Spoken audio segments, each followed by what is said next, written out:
used to think like April. I used to be right there with K-Dub, with all the reform cabal. I was right there with them. Right there with them. Boom. Lockstep.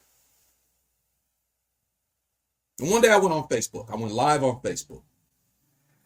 This was years ago, and I proceeded on Facebook to just go in on quote unquote social justice warriors, the social justice movement within the church. Just went in. The echo chamber, they were applauding me, patting me on the back. You go, Isaiah. That's great. Yeah, I felt good. And then somebody called me. I'm not going to say his name. I'm not going to say his name. Some of you guys know this story. So some of you guys know who this person is. I'm not going to say his name. He called me. And I was actually honored. He called me. He inboxed me first, got my number, and then he called me. I was like, whoa, he wants to talk to me? Wow. Amazing. I got on the phone with him and he said, Isaiah, and I'm of course paraphrasing, I'm truncating the story a bit. He said, Isaiah, you had a lot of good things to say in your broadcast, and you had some things that you said that I just disagree with you. But you said some things on your broadcast about the black church. Here's his question. He said, Isaiah, how much do you know about the black church? And do you want to know what my response was to him then? What do you mean? I grew up in the black church, born and raised, practically born in the pews.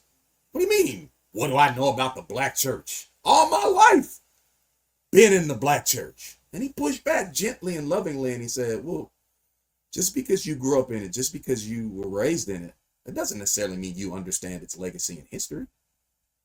He said, you could work for McDonald's for 40 years and not know any of Ray Kroc's motivations, not know any of the history. You could work for McDonald's for 40 years and not know anything about Dick and Maurice and how the franchise was started or any of that. And that's when I stopped. And I thought to myself, now I could have kept going. You assume that I don't know black church history? That's when I stopped and I said, you're right. And he recommended a book, and that started my journey. And one book led to another book, which led to another book, which led to another book, which led to another book. And what I saw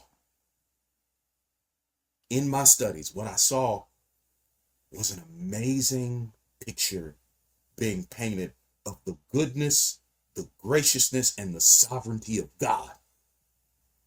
I felt like, whoa, the story of the black church is a great apologetic for the existence of the Christian God, because there's no other way that you can explain the enduring existence of this institution outside of the sovereignty, grace, and the goodness of God. I saw this picture and said, my goodness,